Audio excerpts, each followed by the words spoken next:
Books presents an unabridged recording of Defiance by Lili St. Crow, narrated by Elisa Bresnahan, and directed by Chris Thies. Chapter 1. Stick to the plan. Christoph had said, "Stick to the plan, and everything will be fine." So I had. I'd laced up my boots, knee-high red Doc Martens, good for everything from dancing to running to kicking ass, and put on the dress. It was a silvery baby doll number with spaghetti straps, and with my hair up, my nape felt indecently bare. Even my knees felt naked. My mother's locket felt naked too, hanging out against my breastbone instead of tucked under my shirt. I was even wearing earrings, for God's sake. Cute little diamond studs Christoph had insisted I needed.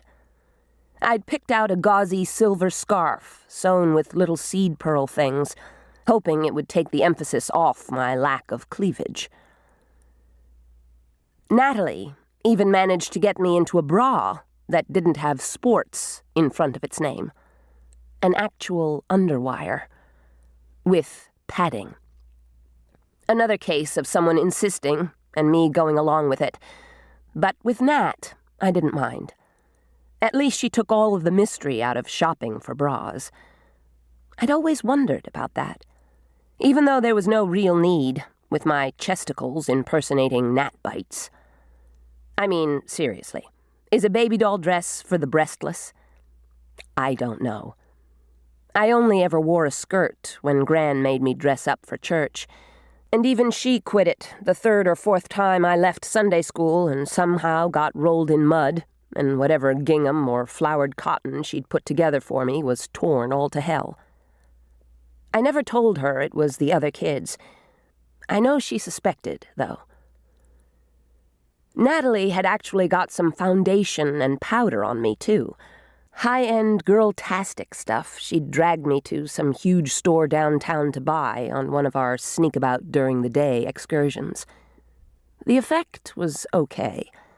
My skin was pretty much behaving these days. Any zit I felt pressing up under the surface never seemed to break free. I sometimes got a small red spot, but nothing like it used to be. You'd think that would make me feel better. It didn't. I hit the dance floor, wincing a little bit as the DJ looped feedback through the throbbing of a useless song about someone playing poker with his face or something. Sometimes hyperacute senses are so not worth it, even when you can concentrate and tone it down a bit. When I finally hit my blooming, the point where I got the speed and strength of a Jamfir reliably, instead of in emotion-fueled bursts, I'd be able to tone it down as a matter of course. But for right now, I was stuck. One good thing about this, though, I like dancing. Or at least hopping up and down on a crowded floor, people hemming me in. I never thought it was anything I'd be happy about, especially since I've got the touch. You'd think that many people in one place, thinking, would drive me crazy. But when they're all happy and sweating and dancing, it's like white noise. It can help you relax. When you're not watching out for blood-sucking fiends who would just as soon kill you as look at you, that is. I stayed on the periphery, far enough into the crowd to get some cover, close enough to the edge that I could get away in a hurry. This rave was being thrown in a huge, weird building called Pier 57, full of chemical fog and cigarette smoke. And other kinds of smoke, too. Glow sticks and bare flesh and sweat. It smelled like menthol and cigarettes, the musk of weed, and an indefinable tang that's all youth. Plus the smothered salt smell of sex in dark corners. There were enough hormones in here to fuel a rocket out to Orion. I raised my arms when the crowd around me did, colored lights flashing.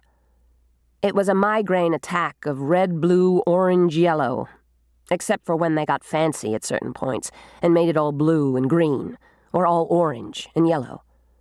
The music would... To keep listening to this audiobook, I've left you a link in the description so you can do it.